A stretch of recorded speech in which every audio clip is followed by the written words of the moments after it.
It is Geographically Challenged, episode number 65. We've had a little bit of a break. Everyone's been overseas doing some fun things, and now we're back to talk Counter-Strike and maybe a little bit more stuff as well.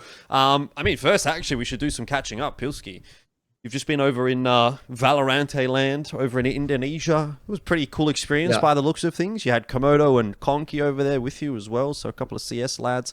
How was that? What was going on over there? Yeah, it was fantastic. Last time I was in Indonesia was for Asia Pro League, ESL Pro League Asia, back when that was a thing. That was fun. Blair remembers that well. You remember that well also. Yeah. For some good reasons, for some bad reasons. This event was pretty sick as well.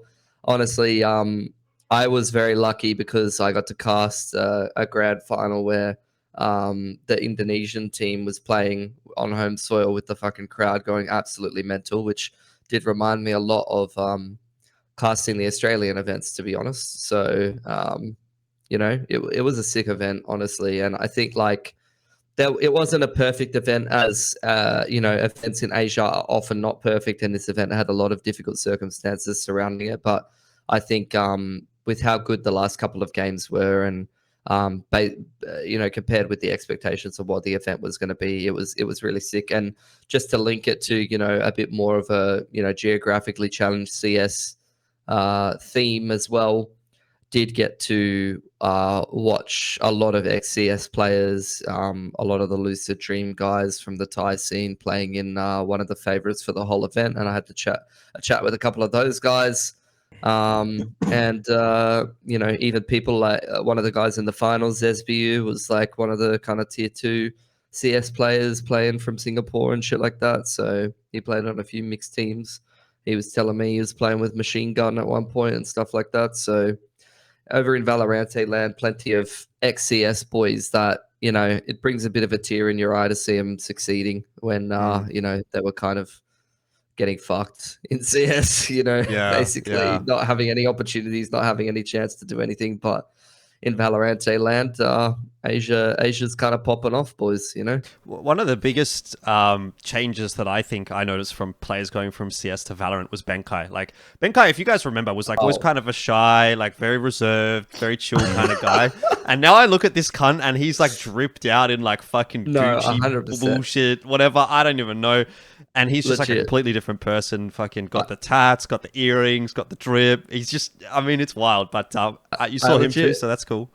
I ran into him at the fan fest and I was like, bro, how are you so sexy? What happened to you? And he's like, oh, he got rich. It's all my missus. My missus helps me with all my style and taking photos and shit. She's carrying me. And I was like, okay, respect, bro. Respect. Well, his missus is the social media chick at Paper X. So I guess she knows a thing or two about all of that. Anyway, Bleh, what have you been up to? Yeah. You went and visited your stepson over in Poland, I saw. And it looked like you had a pretty good time over there. It's funny, though, how he came out white. So, what's going on with that? He's like an albino Indian or something. It's kind of crazy, man. I think it took his mom's gene quite a bit. It's way taller, barely any of me, apart from maybe in certain parts you don't see, right? So anyway, apart from that, it was a good time. We were doing the EPL B stream, so ESL decided for this EPL they wanted the B stream to be something very similar to the A stream vibe-wise, and just I was talking shit. And Adam and I have worked so many events together. I think I've casted more games with him this year than he has with his actual partner Moses, so that's fucking hilarious. We got it small little studio space, a really nice bunch of guys who does a lot of Polish streams for Counter-Strike. They're based in Krakow, so it's a 20-minute drive from his place. Nice little studio environment, just sitting together, just shooting the shit, having a good time there. So that was fun. Krakow was a lovely city. 20 days living with him, a small little apartment. As much as I love him, as much as he loves me, I think we were both very happy to say, sayonara, buddy. I'll catch you later, son. And I'm back now. Yeah, we're back. We're back for some Counter-Strike. And speaking of, let's go. Today, big day, obviously. Although I guess it depends on who you ask. This is where I guess I'll leave it to you again, Bleh, because Counter-Strike update did drop this morning. By the time this episode airs, it will be yesterday morning, obviously, for those of you watching along. But I've seen mixed receptions when it comes to this Counter-Strike update. I think the guys who are into skins are pretty into it, pretty happy with it, but not a whole lot of content aside from that. it's pissing off because I woke up at 7 a.m. That's when the update dropped for me, and I just like woke up to take a leak, and I'm like, oh shit! In Counter-Strike, the only account that I have push notifications on when you tweet is a CS account. Right? I see it, I'm like, oh shit, it's actually happening. I open the thing, and it's a whole big fucking blog, like the Armory update. I thought something like, you know, the arms deal update back like 10, 11 years ago. I'm like, okay, it's going to be a big update. Must be some new maps, must be some new game modes being re-added in, right? And I'm scrolling through all of it. Listen, I'm not much of a skin guy, and I generally don't give a shit about the keychains, whatever they added on. If you're a fan of it, great, right? I don't care about it. Like, but if people enjoy it, it's fine. But just the fact that from the gameplay perspective, one good change was the animation update. Yeah, I think it makes holding angles way easier right now. No one's really sliding out. So great job on that. Honest to God. Secondly is some networking update, but from what I understand, it's all about the telemetry. It's about how the data is shown for you on your net graph, rather than actual networking changes. I could be wrong here, right? But fine, 2 decent updates, couple of small fixes to maps here and there, and then 80% of this supposedly very big update is just skins and fucking those keychains and shit like that. And also, even the battle pass, dude. I'm buying a battle pass not for any. There's no operations. There's no new game modes. There's no nothing. There's no progression. It's only, hey, here's a battle pass costing like, I don't know, like $12, $15 or something. And you can buy 5 of them, which I feel is a little predatory, right? A little bit, right? You can stack 5 of them, guys, and you can play them, and you can get these skins. I'm like, Jesus Christ, like, that's it? That's what the Battle Pass is for? And again, if you're a fan of it, fair enough. I'm not a fan of it. I don't like it. I feel it's just so heavily geared towards just the skins component of the game, which, again, I'm not being a hypocrite. It's a very important part of the game. It's helped the game to be what it is in a lot of aspects. So yeah, well and good. But dude, just that little animation fix and the net graph telemetry thing, that's all we get. These aren't even like updates of features. These are fixes, right?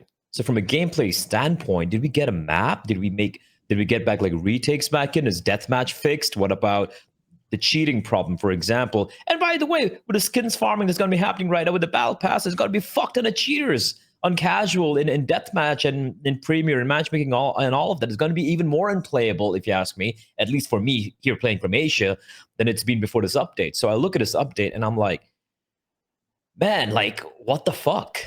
Right? Like, actually, what the fuck? Yep. I mean, I kind of get it. I kind of get why people are not super happy about it. People were expecting an operation. It's been like, what, a year pretty much since Bro, I don't even expect an operation. Like, maybe they don't want to do operations anymore, right? Maybe they want to move away to a different format, but do something else, right? Yeah. I mean, either way, I guess, what can you do? What can you really say? We're not really here to bitch and moan about it. That's it. Yeah, exactly. We're not here to make big, massive analysis about the patch, but just thought we'd have a little bit of segment now about that to start off the episode. It is going to be a fairly light episode, though there are quite a lot of roster changes that we have to get through, because the Mongolian madhouse is continuing, as we've seen some roster changes over there. But we'll first talk about one very important point for you, Bleh. Forsaken's ban ended about a week ago, so that was important for me, dude. because your region is now allowed to exist in Counter-Strike again. When he killed Indian Counter-Strike, it got purged for 5 years, and now, as we can see, it's slowly starting to exist again. So this is kind of cool. Has there been any word from anyone over there about where Forsaken? What's he up to? Do we even know at this point? I don't think anyone knows. I have any idea what he's up to. I did hear rumors once. Again, these are rumors, right? That he's working somewhere else, nothing close to esports. I think someone recognized him on the streets or something and started using him and shit, which is kind of fucked up if you ask me. Imagine being one guy out of 1 billion Indian blokes and you just get recognized on the street for cheating. I think there are quite a few people who recognize it, because dude, he did cross into the mainstream. I'm not saying like big mainstream, but like, just people who are like a little bit younger, our age or whatever, right? Who might be 40 and below right now when that incident happened. They're like, oh my God, the biggest cheating incident ever in video games. Right. And he's an Indian. A lot of people saw his face. So apart from that, I have no idea. I do want to touch upon what he said there, though, right? And this is something where a lot of Indians might attack me for this, but I'm going to say it. Forsaken didn't kill the Indian scene. He did set it. He did set it back a little bit. All right, but listen. Sure. Oh, by the way, Optic India they bailed. Sure, but anyone who knows what they're talking about knows that Optic was already failing They'd already overextended. You know what happened, right? They had a different company coming in. They overextended. They were stretched too thin. And Optic India was one of the. It would have failed in any case as a team that would have to cut the team, whether the Forsaken incident happened or not. But it happened, and because of the lack of Indian teams' success in Counter-Strike for 20 years or 15 years for that matter, it's very easy to pin it on this cheating cunt. It wasn't that. It's just that it's very easy. Oh my God, we had a good scene. I'm like, not really. The ESL India Premiership, it was already struggling when Forsaken came about, right? You weren't sending out any teams to win anything or even have like deep runs in international tournaments. And now you're just pinning it on him. He's the easy scapegoat over there. Now, what he did was still shitty, but yeah.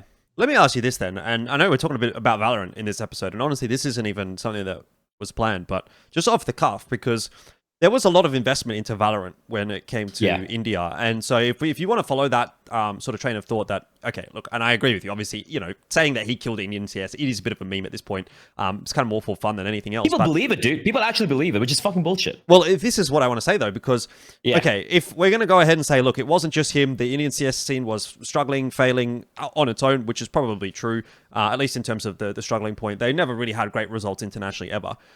What then does Valorant now look like in India after having all of that investment? Because I remember it was pretty big for like a couple of years. Nothing good right now, is it? So they haven't had a Forsaken Valorant edition, although Forsaken from Singapore or he's Indonesian. Forsaken's Indonesian. He's in the Singaporean team. He did do a bit of a number to them one time in a particular event I remember back in the day, just because I had a lot of Indians on my Twitter yelling at me when I posted a tweet about Forsaken killing CS and a different Forsaken killing Valorant. But anyway, that's an aside. But yeah, like what I'm trying to ask here or trying to get at is like they've put all of those resources into Valorant and it didn't work. It didn't happen in CS. Doesn't seem like it's happened in Valorant either. So I can tell you why. In like 3 minutes. Give me 3 minutes, right? Very fucking simple. Valorant came out when PUBG Mobile just got banned in India. This is when COVID had just hit. People didn't have anything to play. So all the big streamers in the country, quite a few big streamers who were in PUBG Mobile, they're like, all right, what's a new game we can play, right? PC game, whatever. Valorant came out. Perfect fucking timing. Boom, and Riot did a very good job pushing for Valorant in India. The thing was, every TO picked up Valorant and it was saturated to shit. So much saturation happening right there. And then eventually what happened was when Riot came in and they're like, all right, now we're going to give it the rights to only one company, which is Nodwin Gaming in India, to do their VCC, whatever the South Asian thing is called. VCL, yeah.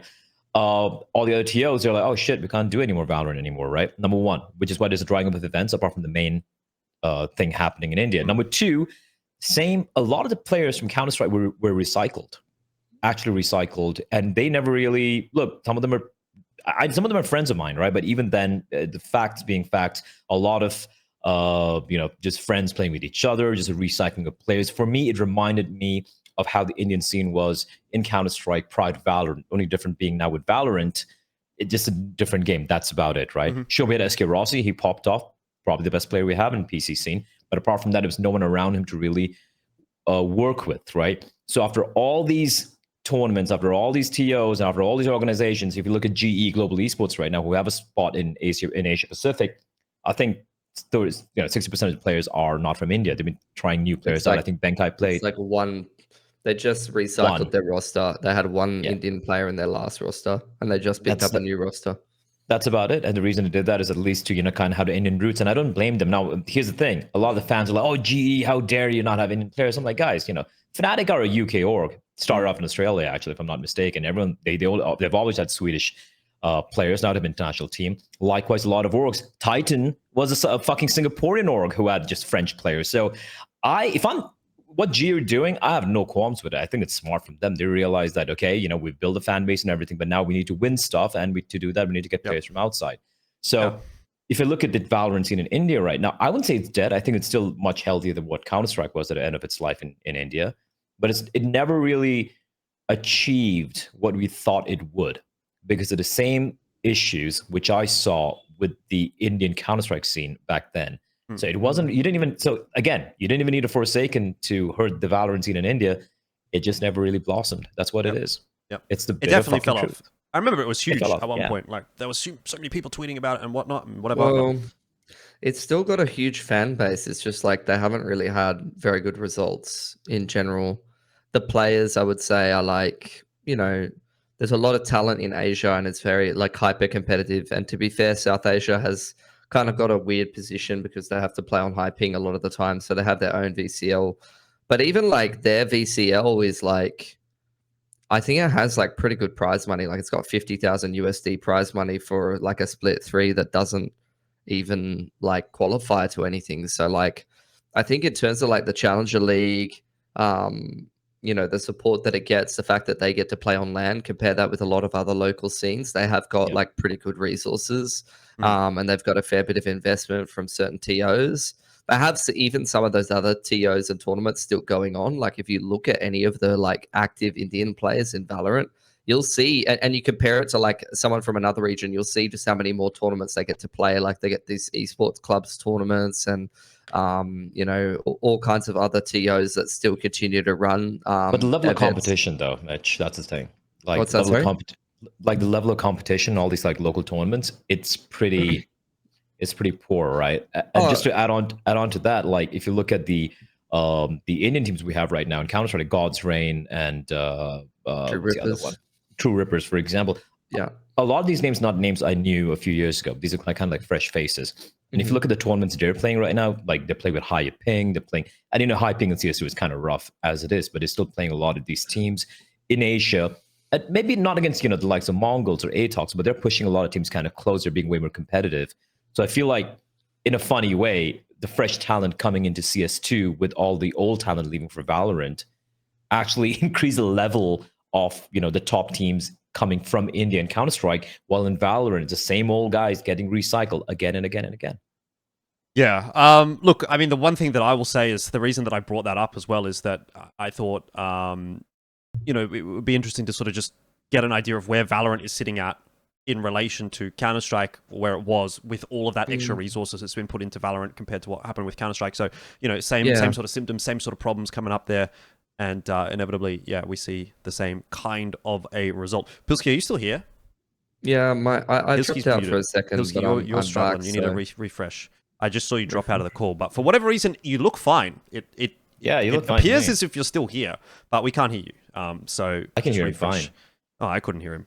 Anyway, it's more important that I can hear him than you can hear him, just for what it's worth, because the recording's going to lose it if Pilski's not there. Anyway, well, we'll wait for him to come back in because he's now refreshing his call.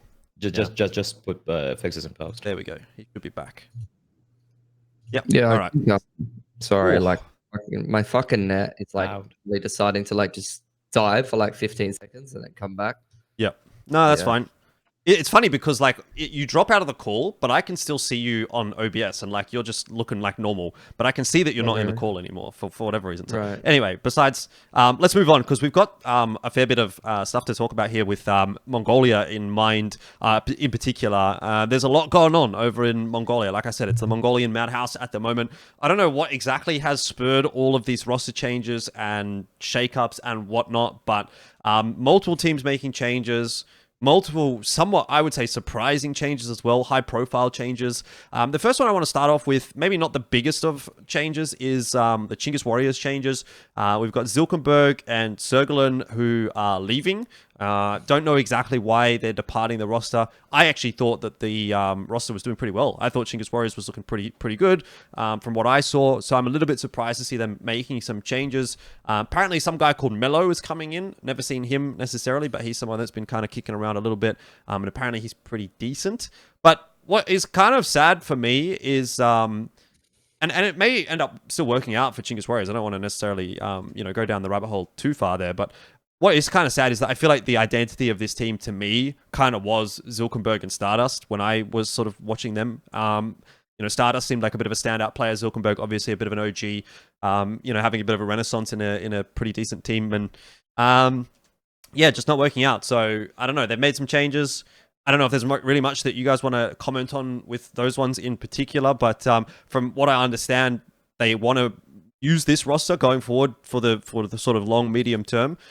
Fair enough, they haven't qualified for an RMR or anything big necessarily, so if you're going to make changes, maybe I guess doing it now is not such a bad thing, but it is weird because there's like a Mesa season going on right now, and all these changes are happening like right in the middle of the season. I mean, I kind of expected it, right? Like, if you ask me what predicated this. It's just the fact that none of these teams made it to the RMR. Simple as that.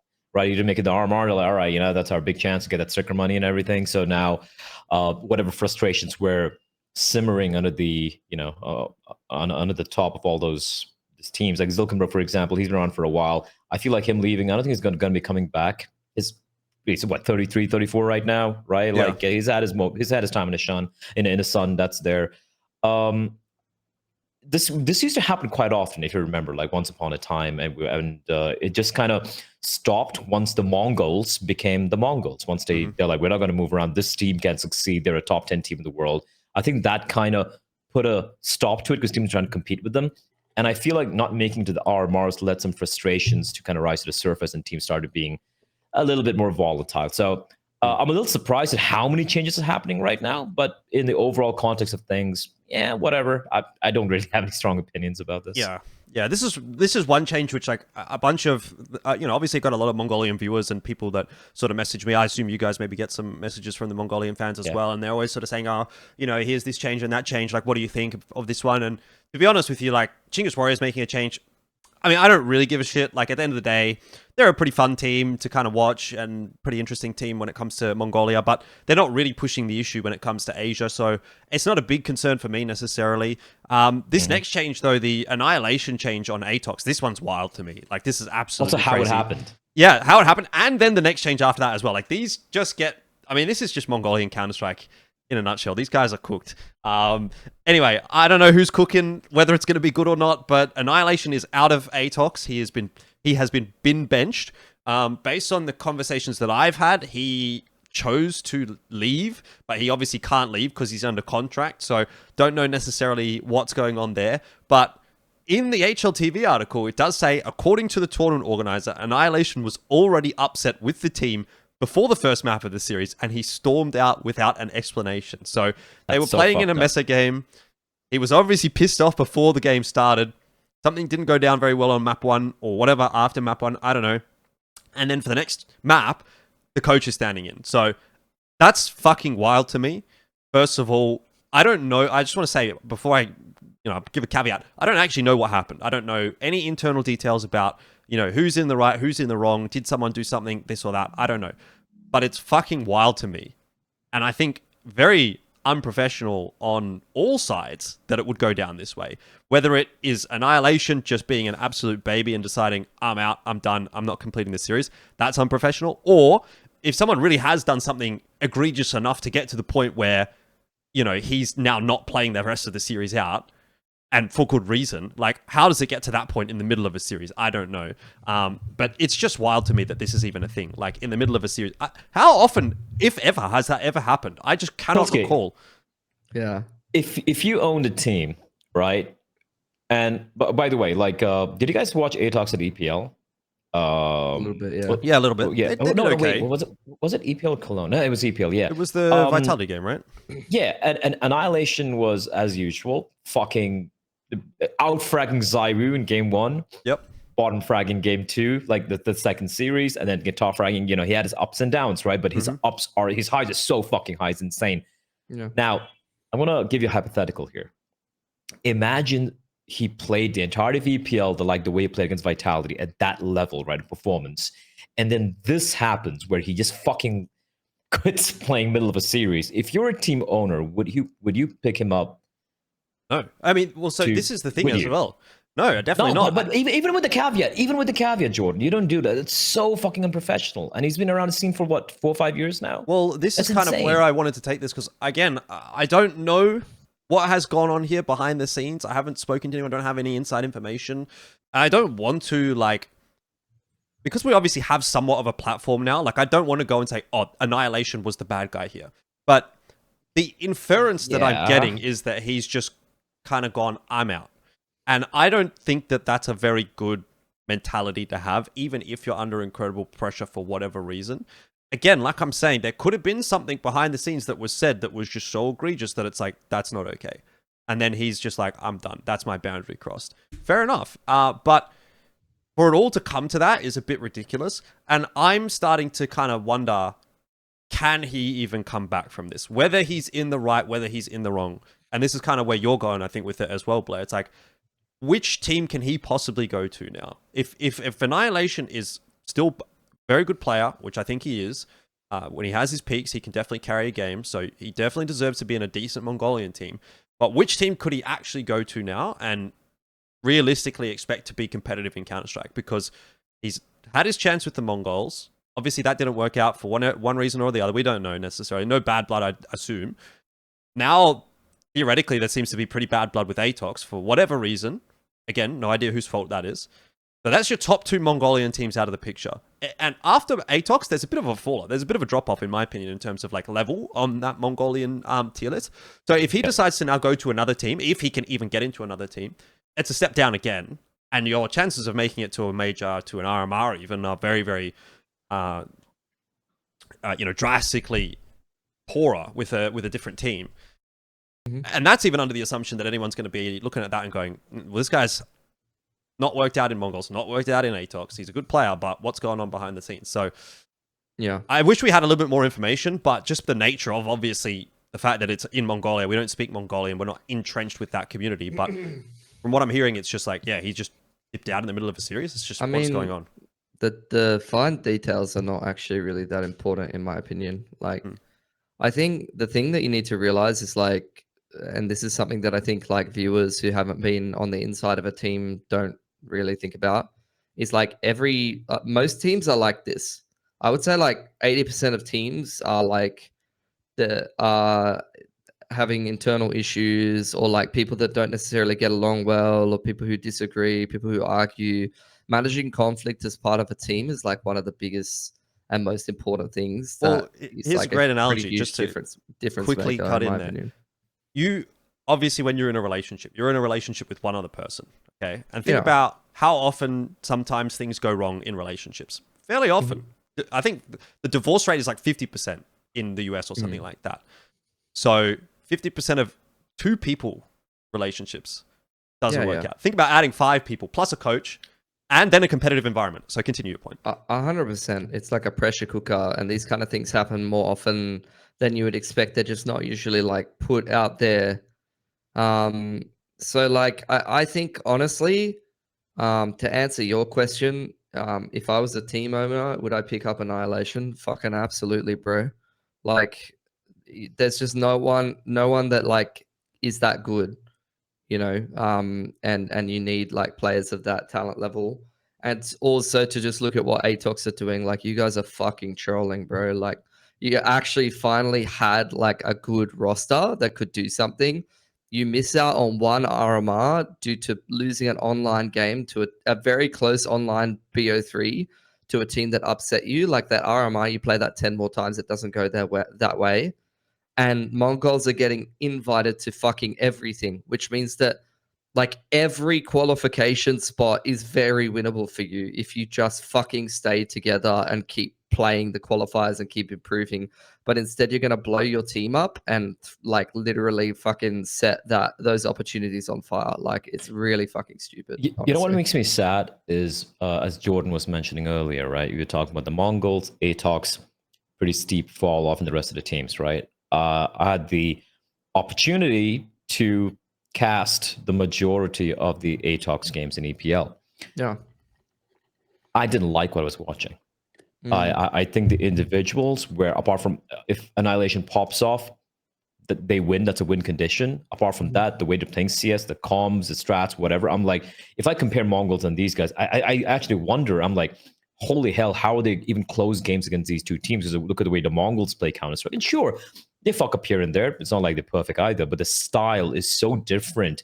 The approach is so different compared to what Atox are doing, where I'm like, you know, it's not really a great team. Might be the second best in Mongolia, sure, but it's not great. And to answer your question as well, for Annihilation, yeah, you go to Chinggis Warriors, that's a big drop-off. You look at Huns and what's happening over there, that's a big drop-off. Then where the fuck do you go, right? And I don't know if he's playing any international teams in the past. Don't think so. He does speak pretty good English, though.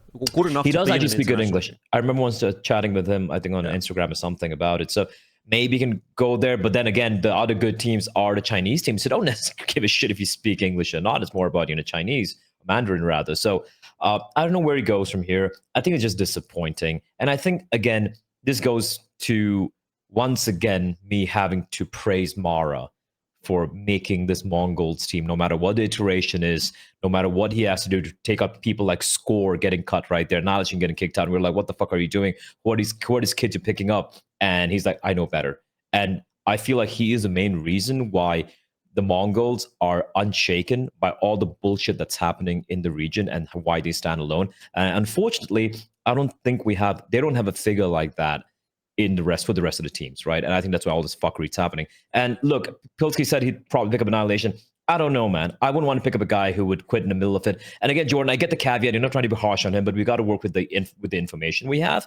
And the facts are, bro, you quit. You opened a console, type quit, and stormed off in the middle of a fucking series, dude. Yeah. If someone I was playing a fucking pug with did that because he was tilted, I'd be fucking pissed off. A fucking pug, not a face-it game, a fucking matchmaking game, which I didn't give a fuck about. I'd be fucking tilted. So I don't think what he did was cool. And I think it paints him in a pretty fucking bad picture. No, I mean, I know 100% you're right. Like, I'm just trying to say that. I'm just trying to put that caveat out there to say that we don't have all the information as to how this all went down. So even saying, he left, like, did he leave, or was he basically told, like, get the fuck out of here, we don't even want to play? Like, that could be a thing. You know what I mean? I doubt it. I doubt it. And based on the information that we've got, it just seems like he left. But I don't want to, like, put a false storyline out there that maybe doesn't exactly fit the narrative, because we don't have all the information. We're just sort of basically talking off of what we know. But that's why I said, like, the details are not that important. Like, yeah, he could be being a dick, he could be X or Y, but like I said before, managing conflict in the team and managing relationships and having like good team managers who or coaches or leadership in general, and people with good interpersonal skills is one of the most important things that you can have on a Counter-Strike team. And if you can't stop this situation from getting to this point and blowing up before it happens, then yeah, it's definitely going to be a bigger failure for Annihilation or whatever if he's the instigator in the situation. But I feel like it's also a failure on the management or on the other players to de-escalate or be able to like talk to each other. Like, it goes both ways in a team. And if you know that you have someone who's like, I'd played with plenty of people who are like fucking hotheads, and you've got to be able to manage those personalities, because usually the players that are really fucking good are the players who have big fucking egos or who have strong opinions. And those are the people that you have to be able to manage in a team. Yeah, I mean, I think it's a failure on all fronts. Like, Annihilation's a person, and even the team, the org and everything. I think we're in agreement on that. Well, that's the problem, is that there's no winners out of this. Like, that's actually the end takeaway here, is that nobody wins out of this. Yes. Atox gets a worse team. Like, let's be real. Cool Ass is coming in as the replacement for Annihilation. That is not an upgrade. That is never an upgrade. Unfortunately, that makes Atox a lot weaker. Annihilation comes away from this looking like a bit of a dick. Whether that's true or not, don't know. I've only had positive interactions with him, to be honest with you, but I don't know what he's like in the server as a teammate. But even if he's a nice guy, even if he's a great guy, he's now been in the top 2 Mongolian teams, and that hasn't worked out for him. That's a bit of an X over him, at least in the Mongolian scene. Does he come back from that? I don't know. We'll have to wait and see. So everybody loses. I think everybody loses in this, which is really, really unfortunate. And actually, I want to go back on that point that you were talking about, Pilski, where, or maybe it was you, Bleh, whoever said about Mara, you have to give them some credit, because this is the one thing that seems to really separate the Mongols from the rest of the Mongolian teams, is that they just seem to be unaffected by all the bullshit in that scene. There's always been a lot of roster changes. There's always been a lot of roster shuffles. There's drama. We love the drama because it gives us something to talk about, and this is, very interesting to sort of break down. But the Mongols, they just seem like they're the fucking lighthouse in the stormy sea, where they're always there. They're lighting the way, even if it's, rain, hail, or shine, storm sort of battering against them. Maybe there's internal conflicts in the Mongols, but we never hear about it. We never see it. Even when they're releasing players like Score and Annihilation in previous iterations, Cabal as well. It all kind of goes down pretty chill. There's no like bad words necessarily being said.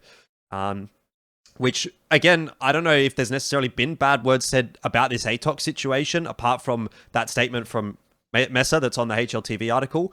But yeah, it certainly doesn't look good. Now, I don't know if you guys have anything more to say about that one, but I'm ready to move on. to the next change, which is maybe even wilder. Like this one, like it's like, what the fuck is happening in Mongolia? Like, what is going on, guys? Like, just get a grip. So the Huns have now made a couple of roster changes, or Score and Tamir have left the Huns. Again, I don't know exactly the circumstances behind that. They've gone to what seems to be like an eruption team that's being built again. Still not 100% sure where they're going to end up. But basically, Score and Tamir are out of the Huns. And at first, it was like, okay, whatever. Like, that's not a big deal. Roster change happened. Probably expecting to see that come from the Huns because the results really weren't there for the caliber of team that they had. It didn't really seem like the results were coming through for the Huns. So something kind of had to change, you would think. Not super surprised to see it. But the way that it's played out, it seems like there's been some conversations, some whispers and stuff going on in the Mongolian scene. So Score went to his Instagram and put out a statement, I guess you could call it. I have to give a shout out to a couple of Mongolians who helped me to translate this one. Number 19 Fanboy and Uski translated it for me. And it's just a fucking wild statement. I'll just read it for you guys. Read it out. He says, I want to clarify one thing about the ex-Huns team, or ex-the Huns team, so his whole team. The misinformation and baseless claims being spread are getting out of hand. So I don't know what the misinformation and claims are, for what it's worth, but presumably someone saying fucking Score's a dick or he's shit or whatever. I don't know. So he's gone and made this statement. After the RMR Open qualifier ended, even though we all knew Nine was lazy and part of the problem, we had no immediate plans to remove him. I left the team of my own accord because my opinions and ideas were consistently disregarded. By the way, that sounds a little bit similar to what happened with the Mongolz, where the rumor that we got was there was an argument between Score and Mara, and the team chose Mara over Score. Anyway, we'll continue. They claim that we were never compatible as a team, but the reality is that they continue to play together because they are lazy and not truly committed. To use a Mongolian proverb, how can a magpie rest when you haven't even built your heap? Meaning all actions have a reason. In this case, Score is implying that you can't expect success without putting in the necessary effort. If the truth had been told from the start, I wouldn't have had to make this explanation. In the end, enjoy the IESF tournament that Mesa conveniently handed to you by not allowing a tiebreaker match against Chinggis Warriors. So, bit of drama there coming through from Score. He, at least, I will say, is not someone that likes to shy away from a good old, a little bit of internet drama. So can we just appreciate all these fucking wild Mongolian proverbs I've never heard in my life? Yeah. Like I remember, I think a Blitz interview that he gave. Obviously, it's translated in English, right? And he had this fucking hardcore, fucking metal as fuck ancient Mongolian proverb. And like, what the fuck, a magpie in the nest? That's fucking cool, man. It's pretty fucking cool. Apart from that, what the fuck is going on? I don't know. I mean, end of the day, like, who cares? Honestly, sorry, just like,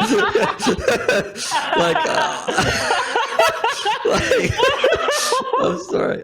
This is how you can tell Pilski. He's a Valorant guy. He's a Valorant guy at this point. I was waiting with some fucking deep lines. Yeah. Who cares? Didn't ask, bro. Like, no. The thing is, bro. But like.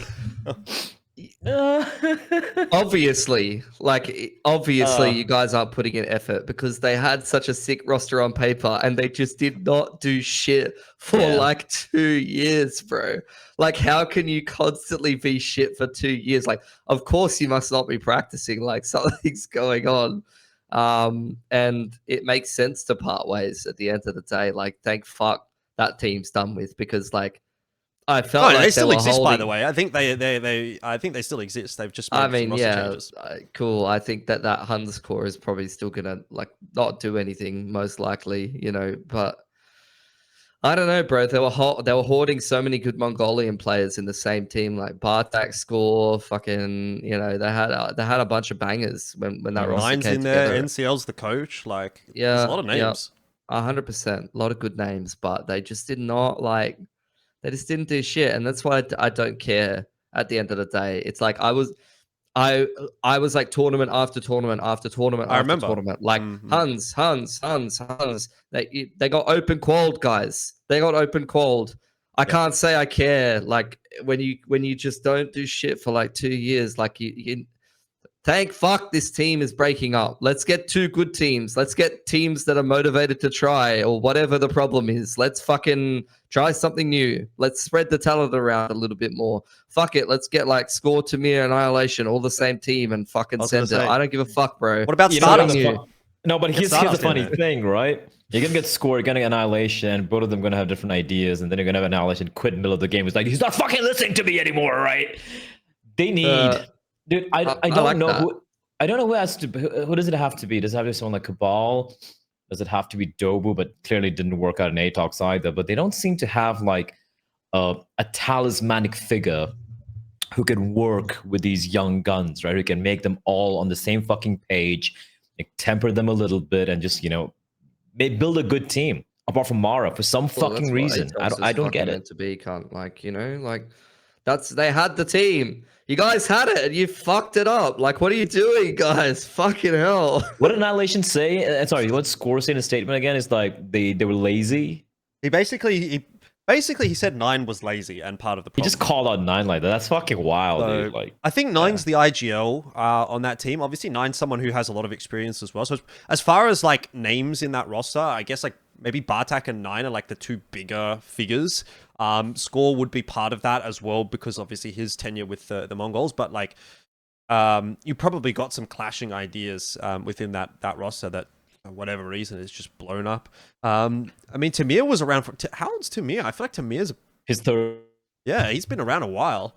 So... Old, yeah. I mean, he came up... Wasn't he in that D13 with Annihilation? Well, this is what I'm thinking. He was pretty old even back then. I mean, we could just rebuild Annihilation. Not Annihilation. D13. We could rebuild D13. That's what you got. Score. You got Tamir. You got Annihilation. So... Pretty sick name as well. Yeah, D13. Just that. Yeah. That's a...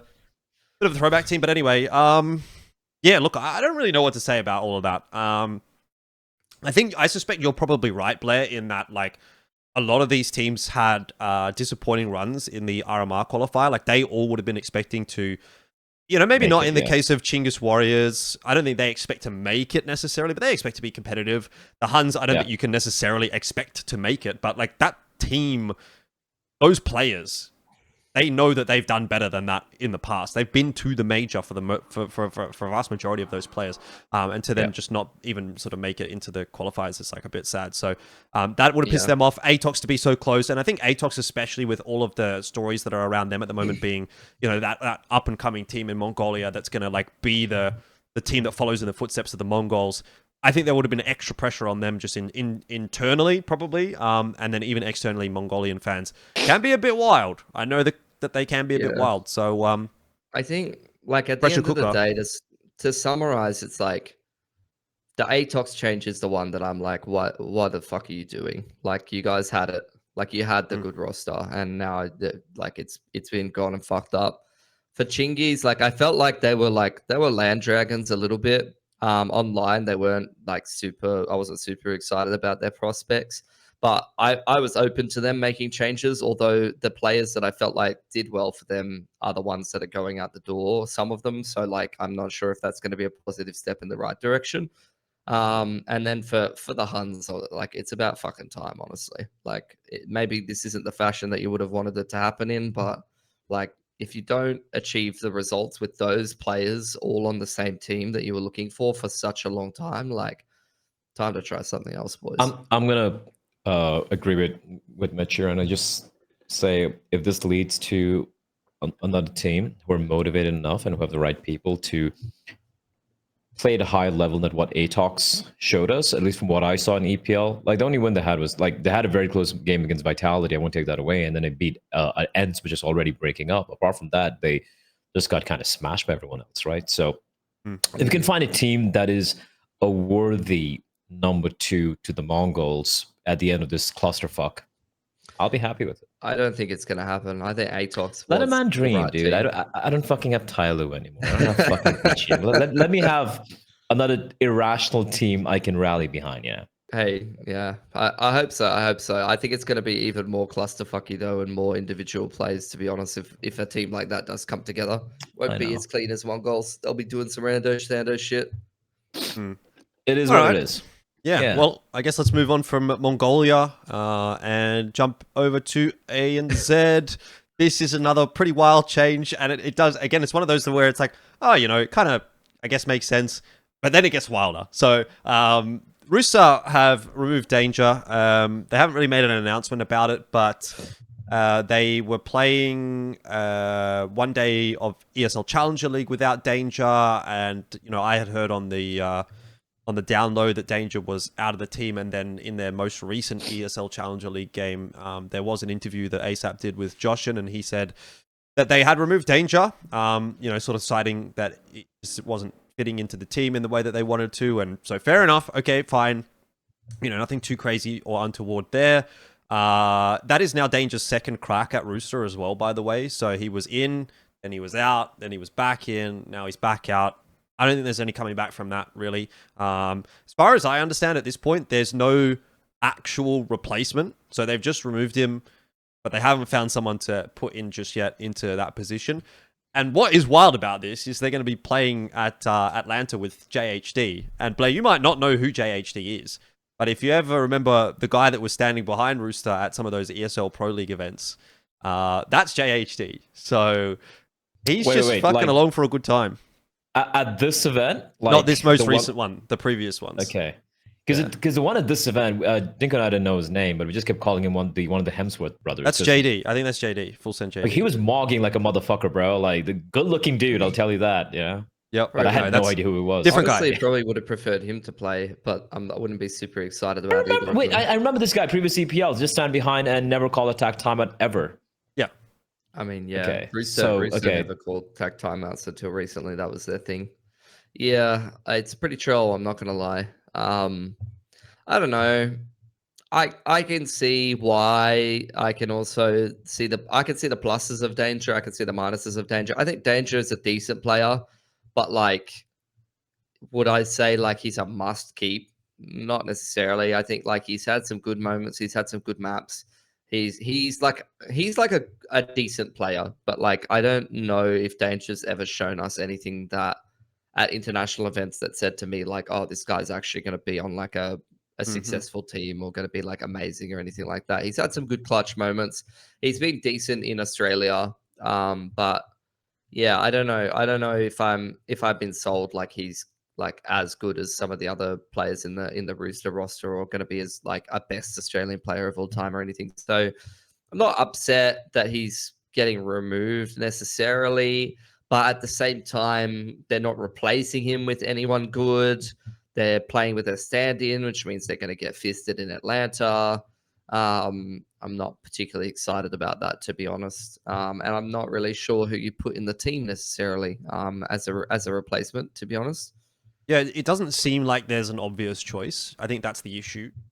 I would kind of agree with you in the Danger. He was fine, but he didn't like cement his place in that spot, especially internationally. There was some sort of pretty average games, I guess, average results, which is, fair enough, right? Like he's still not a super experienced player or anything like that in terms of that level of competition, but it might be a social fit thing as well. Like I think that's really probably more where it's at.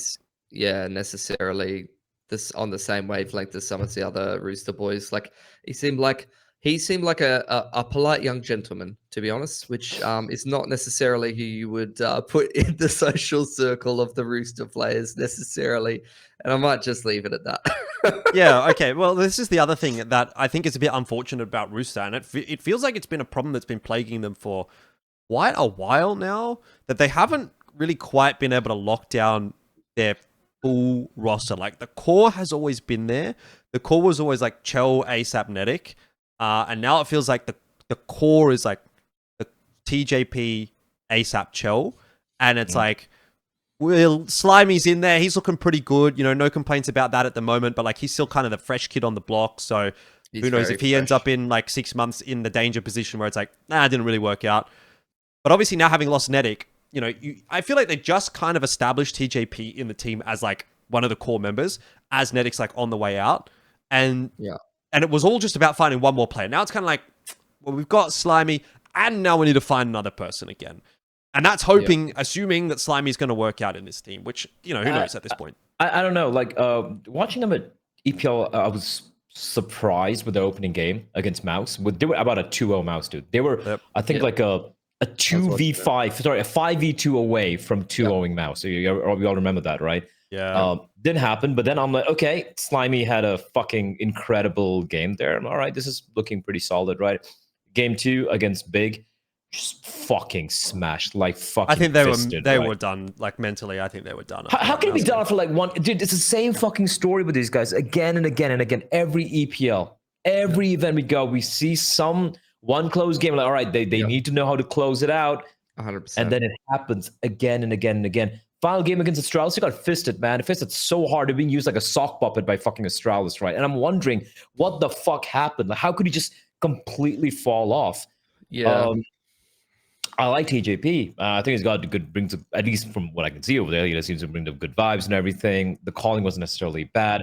Chelios, we know what he can do on the series side with the AWP. ASAP's obviously the best player, if you ask me right now in the team.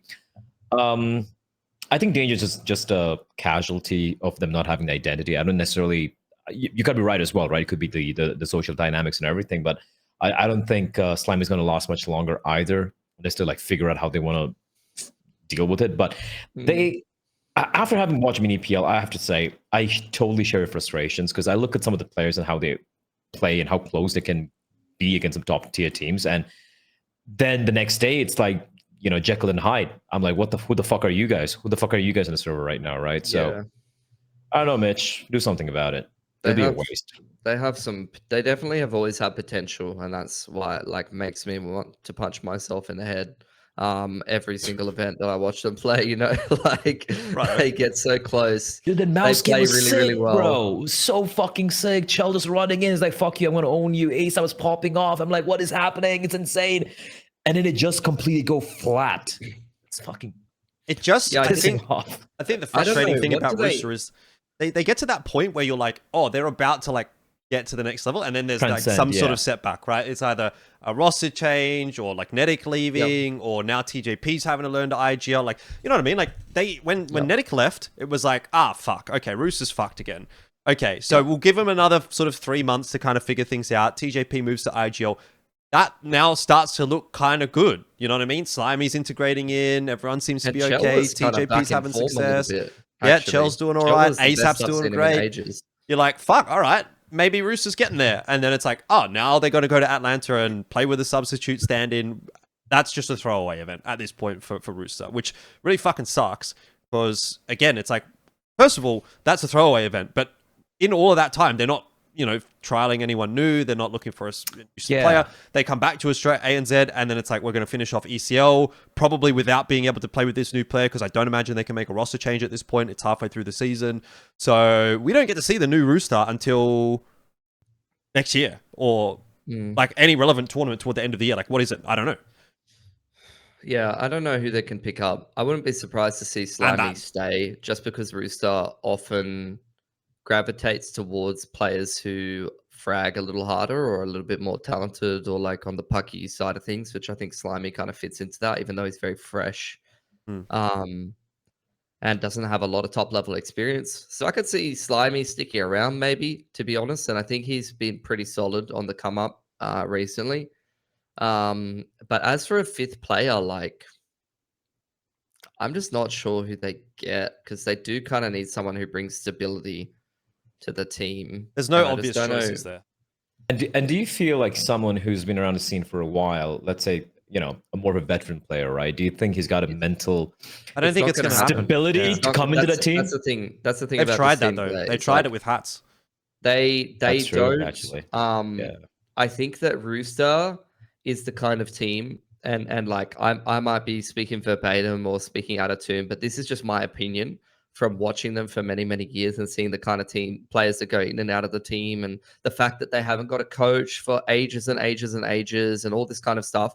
I think Rooster is the kind of team that they think they know better than anybody else. They would never get someone who's got like experience to come and coach them, or they would never get like a veteran player as a pickup to give them like more stability. I think that they value their social circle and having the right fits of players that fit their system and their what they think is good better than other opinions. I don't think they're looking for someone to I don't think you can really blame them for that though. Like, honestly, you look at the success that they have had, that core group, without any external input from, an older head or anything like that, I don't necessarily blame them for having that mentality, if that is the mentality that they come in with. The way that I would put it is, I think that they just have their way of doing it, and they don't necessarily want a different way of doing it. They want to perfect or refine or attempt to make it happen with their way, and they do have success with that. It's just about finding the pieces of the puzzle that can fit into that. To quote the great Voss from Far Cry 3, you keep doing the same thing over and over and over again and hoping things will change at some point. That's a definition of insanity. And but it's getting better, though. It is getting better. Like, Rooster is, as a team, getting better. Incrementally. But then they lose Netting. Fine. They lose their best player. It's like, well, what do you fucking want me to do there, bro? Like, actually. But you know what I mean? But even right now, like, you have the Thunder coming up, right? Just fucking stick with Danger, at least play it out, right? Like, run some things to run earlier with some of the players instead of just playing a bit of coach again. I don't know. I think the Danger removal is like, it's the kind of move that is actually correct, in my opinion, but it's not correct because I just don't know who they can put in the team. Like, in my opinion, if there's like a perfect Rooster team, then probably Danger is not in it. Like, you know what I mean? But fair. Like, at the same time, I have no fucking idea who you pick up. Bro, if they remove Danger immediately after EPL, once they got knocked out, right, which is a while ago, like 2 or 3 weeks back, and they picked up a 5th player, I don't know and I don't care whom, and you had a little bit of time to, like, run a few reps with them, prac a little bit, and then go to Atlanta, totally fucking fine with it. If you kick Danger after Atlanta, totally fucking fine with it. You kick him right before you traveled, or you didn't plan ahead of time, or he left. I don't know what really went down there, but I'm assuming he got removed. The timing is so off. So a chance you've had here, to get a few reps in, to play a few tournaments over there. I'm sure the prac and NA isn't great either, but you have teams like Wildcard over there, M80 over there. You have fucking FlyQuest is there for a change as well, right? Yeah, your boys, you have Saw playing there. A chance to really prac, even if it's with Danger, you at least have a solid 5. Even if you want to kick him after the event, you can run a few reps, where you stand, and you get more prac in. Because before EPL, when they were, I think, in Serbia or wherever they were, they didn't get a full 5-man prac either because one of the players wasn't able to make it in time, right? So you're hamstringing yourself. Like, for no reason. I don't get it. I totally agree with you. But at the same time, I think that is the same thing as the in-game shit that we're talking about. They have their social circle, and they will do things how they want to do things. And I don't think that it necessarily has maybe the refinement or the organization skills or the maturity that you will see from top level esports teams, and I think at the end of the day that's, unless that changes sometime or they get picked up by an org, then I don't think that Rooster is ever going to find some crazy level of success. I think that it's going to always be a farm team where like these incredibly talented players just keep getting like picked. Like, ASAP's next to go probably. I don't even know if I think just from what I hear, he's pretty set to stay. He wants to stay. I think he wants to stay in ANZ because he's got like his soccer, football stuff going on as well. Right, gotcha. And stuff like that. So I don't know that he necessarily wants to go.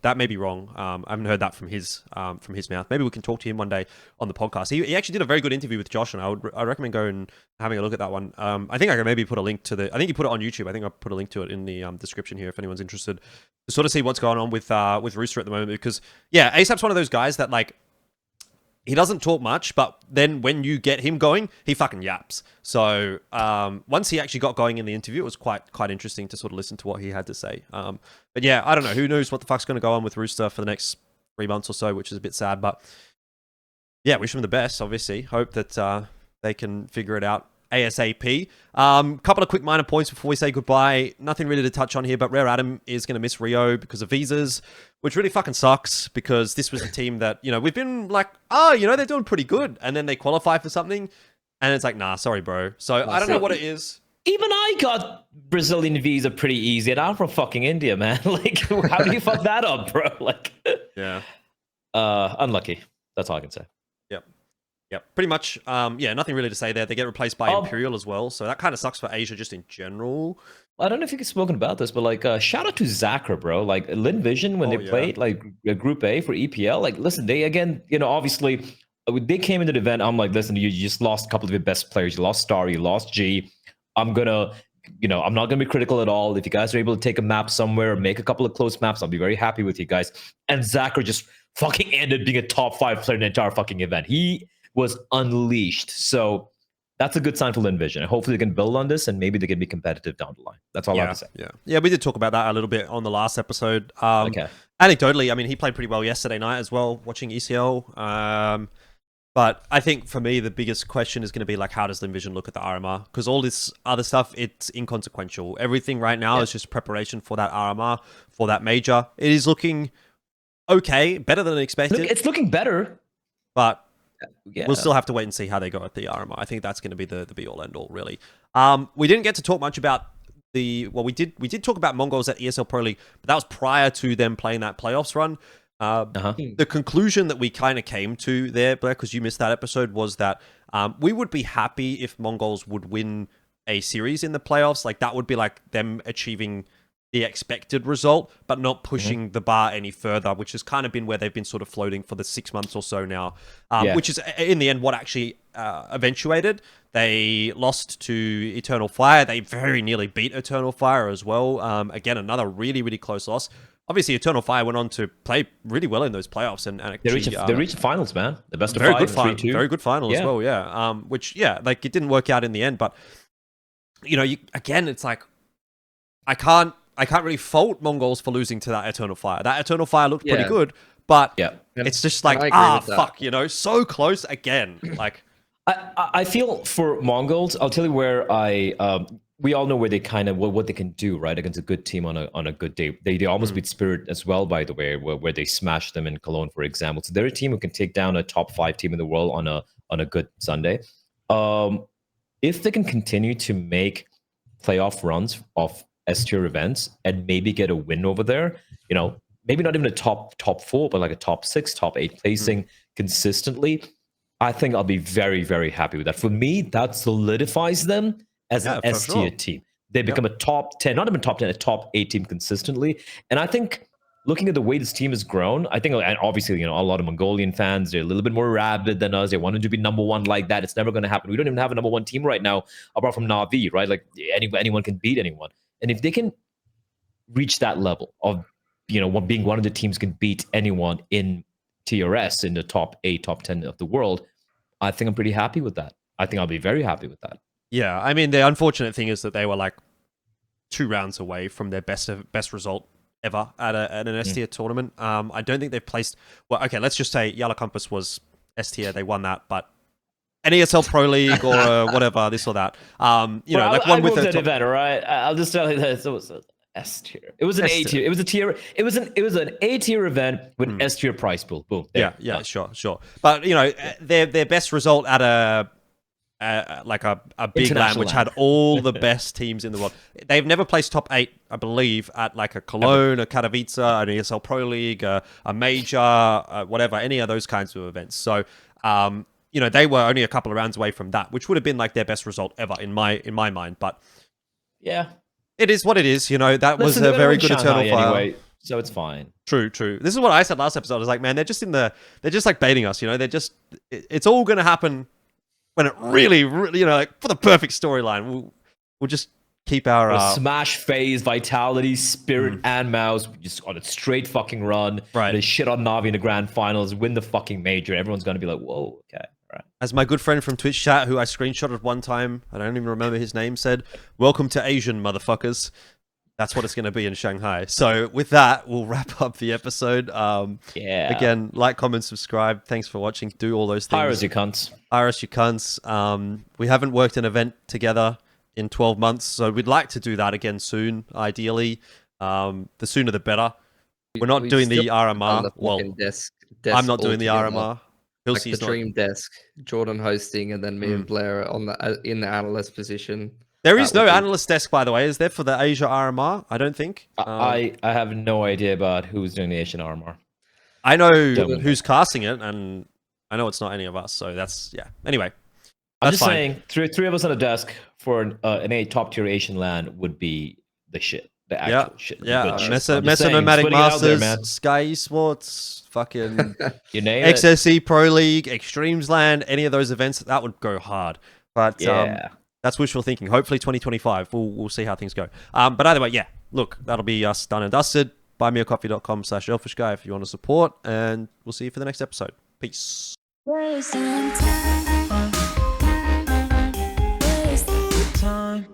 Hey guys, just at the end of this video, I'd like to give a quick shout out to Jean, who is my first supporter on buymeacoffee.com. If you'd also like to support me financially or any of my content, make sure to check out the link. It is in the description box below.